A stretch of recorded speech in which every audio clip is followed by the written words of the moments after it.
Hello guys, ഇന്ന് ചെറിയ പെരുന്നാളായിക്കൊണ്ട് രാവിലെ തന്നെ ഡ്രസ്സൊക്കെ മാറ്റി പള്ളിയിലേക്ക് പുറപ്പെട്ടു.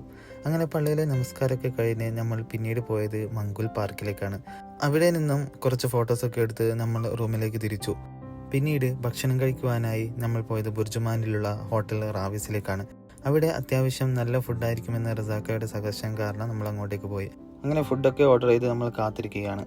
ചിക്കൻ ബിരിയാണിയും ഫിഷ് ബിരിയാണിയുമാണ് ഓർഡർ ചെയ്തത്. നല്ല അഫോർഡബിൾ പ്രൈസിന് നല്ല ക്വാളിറ്റി ഫുഡാണ് നമ്മൾക്ക് കിട്ടിയത്. അങ്ങനെ അതിന് ശേഷം നമ്മൾ പിന്നീട് പോയത് അഡിഡാസിൻ്റെ ഷോറൂമിലേക്കാണ്. അവിടെ buy one get one offer നടക്കുന്നതിനാൽ നമ്മൾ അവിടെ കയറി നോക്കി.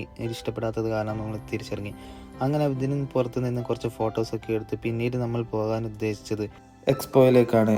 എക്സ്പോയിലേക്ക് പോകുന്നതിനായി നമ്മൾ മെട്രോ സ്റ്റേഷനിൽ കയറി കുറച്ച് വെള്ളമൊക്കെ കുടിച്ചു. പിന്നീട് നമ്മൾ യാത്ര തുടർന്നു. ഏകദേശം 1 മണിക്കൂർ യാത്ര തുടർന്ന് നമ്മൾ എക്സ്പോയിലേക്ക് എത്തി. അങ്ങനെ അവസാനം നമ്മൾ എക്സ്പോയിലെത്തി. അത്യാവശ്യം നല്ല അടിപൊളിയായിട്ടാണ് അവിടെ ഇൻറ്റീരിയൽ കാര്യങ്ങളൊക്കെ സെറ്റ് ചെയ്തിരിക്കുന്നത്. നോൾ കാർഡ് ടാപ്പ് ചെയ്ത് നമ്മൾ പുറത്തിറങ്ങി. അത് പുറത്തിറങ്ങുമ്പോൾ കാണുന്നത് അതിമനോഹരമായ കവാടമാണ് എക്സ്പോയുടേത്. മെയിൻ അട്രാക്ഷൻസ് ആണ് അൽ വസൽ പ്ലാസ എന്ന് പറയുന്ന ആ റൗണ്ട് സംഭവം. ഈ കാണുന്നതാണ് അൽ വസൽ പ്ലാസ. അങ്ങനെ നമ്മൾ അടുത്തേക്ക് നീങ്ങി കുറച്ച് ഫോട്ടോസൊക്കെ എടുത്ത് നമ്മൾ കാഴ്ചകൾ കാണുവാൻ വേണ്ടി വീണ്ടും നടന്നു. ഇതാണ് സിറൽ എന്ന് പറയുന്നത്. അവിടെ ആർട്ടിഫിഷ്യൽ വെള്ളച്ചാട്ടമൊക്കെ കാണുന്നുണ്ട്.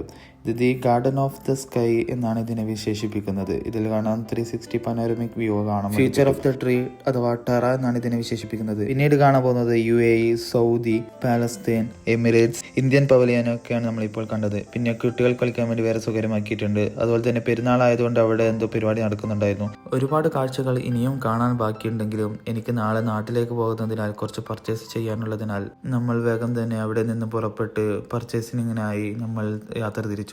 അപ്പോൾ ഈ ചെറിയൊരു വ്ലോഗ് ഇവിടെ അവസാനിച്ചിരിക്കുന്നു. വീഡിയോ ഇഷ്ടമായാൽ ഫോളോ ചെയ്യാൻ മറക്കല്ലേ. Thank you. Bye. See U.